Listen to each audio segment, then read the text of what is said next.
পঞ্চম শ্রেণীর শিক্ষার্থী বন্ধুরা, তোমাদের বাংলা ক্লাসে সুস্বাগতম। এই ভিডিওতে আমি তোমাদের একটি ছড়া শেখাবো। ছড়াটি হচ্ছে পাখির মতন।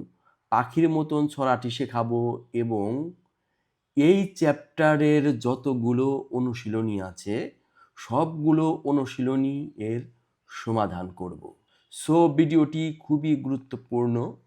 ভিডিওটি শুরু থেকে শেষ পর্যন্ত দেখবে। পাঠ 13, ছড়ার নাম পাখির মতো। কবি আল মাহমুদ। আম্মা বলেন পড়রে শোনা, আব্বা বলেন মন দে, পাঠে আমার মন বসে না, কাঁঠাল চাপার গন্ধে। আমার কেবল ইচ্ছে জাগে নদীর কাছে থাকতে, বকুল ডালে লুকিয়ে থেকে পাখির মতো ডাকতে।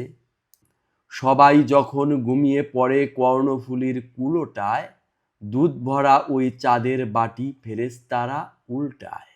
তখন কেবল ভাবতে থাকি কেমন করে উড়ব, কেমন করে শহর ছেড়ে সবুজ গায়ে ঘুরব।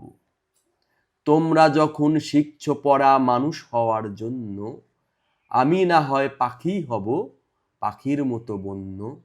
এখন আমরা এই ছড়াটির কিছু গুরুত্বপূর্ণ শব্দের অর্থ জানব। কর্ণফুলী এর অর্থ একটি নদীর নাম। কাঁঠাল চাপা এর অর্থ হলুদ রঙের এক ধরনের ফুল। দুধ ভরা ওই চাঁদের বাটি এর অর্থ পূর্ণিমার চাঁদকে বোঝানো হয়েছে। বন্য অর্থ বুনো। এখন আমরা এই 5টি শব্দের অর্থ শিখব এবং শব্দগুলো দিয়ে বাক্য তৈরি করব। গন্ধ শব্দের অর্থ ঘ্রাণ বা সুবাস। বাক্য তৈরি: বাগানে বকুল ফুলের মিষ্টি গন্ধ ছড়িয়ে আছে। কুল অর্থ নদীর পাড়। নদীর কুল ঘেঁষে সারি সারি নৌকা বাঁধা আছে। বন্য অর্থ বুনো। সুন্দরবনে অনেক বন্য প্রাণী দেখা যায়। গা অর্থ গ্রাম। আমি ছুটিতে আমার সবুজ গায়ে বেড়াতে যাব। ইচ্ছা অর্থ আকাঙ্ক্ষা। বড় হয়ে আমার দেশের সেবা করার ইচ্ছা আছে। 2, কবিতার লাইন সাজিয়ে লিখি। বাম পাশের কলামটিতে এলোমেলো লাইন আছে। দুধ ভরা ওই চাঁদের বাটি নদীর কাছে থাকতে, সবাই যখন ঘুমিয়ে পড়ে আমার কেবল ইচ্ছে জাগে, ফেরেশতারা উল্টায়, বকুল ডালে লুকিয়ে থেকে কর্ণফুলীর কুলোটায়, পাখির মতো ডাকতে। ছড়াটির কিছু লাইন উল্টাপাল্টাভাবে এলোমেলোভাবে দেওয়া আছে। আমরা ডান পাশে এগুলো সাজিয়ে লিখব।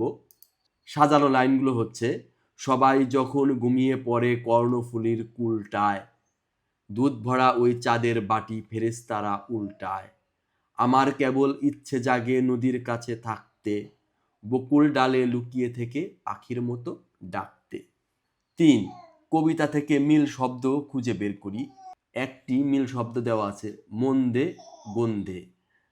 দেখো একই রকম কিন্তু শোনা যায়, মন্দে গন্ধে।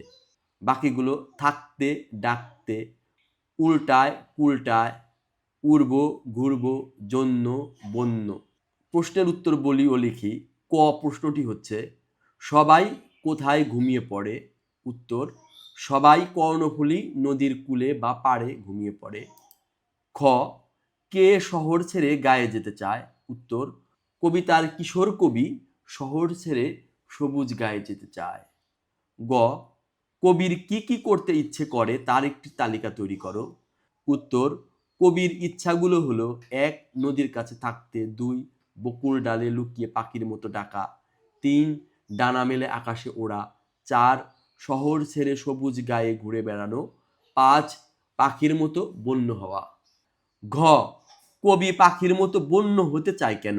উত্তর, কবি প্রকৃতির মুক্ত পরিবেশে থাকতে ভালোবাসেন। খাঁচায় বন্দি জীবনের চেয়ে পাখির মতো স্বাধীনভাবে বনে বাজারে ঘুরে বেড়ানো এবং ডানা মেলে ওড়ার আনন্দের জন্যই তিনি বন্য হতে চান। উমো, দুধ ভরা ওই চাঁদের বাটি বলতে কি বোঝানো হয়েছে? উত্তর, এখানে পূর্ণিমার উজ্জ্বল গোল চাঁদকে বোঝানো হয়েছে, যা দেখতে সাদা দুধ ভরা একটি বাটির মতো মনে হয়।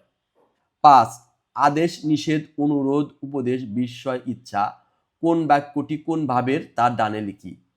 এখানে খেয়াল করো, ক এক্ষুনি পড়তে বসো, এটিতে আদেশ বোঝানো হয়েছে।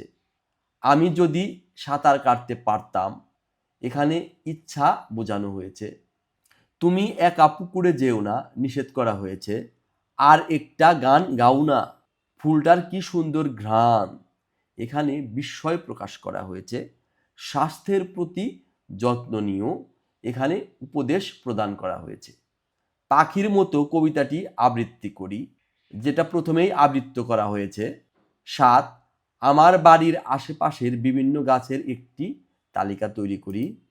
আমার বাড়ির আশেপাশের যে গাছগুলো রয়েছে সেগুলো হলো আম গাছ, কাঁঠাল গাছ, নারকেল গাছ, পেয়ারা গাছ, মেহগনি গাছ, বকুল গাছ, সুপারি গাছ, লেবু গাছ।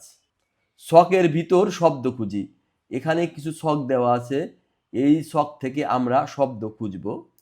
দেখো কিছু শব্দ আমি খুঁজেছি: ডাকা, নদী, ঘুরব, চক, শহর, মানুষ, সোনালি, ভাত, লিচু, বন্য, গণ্য।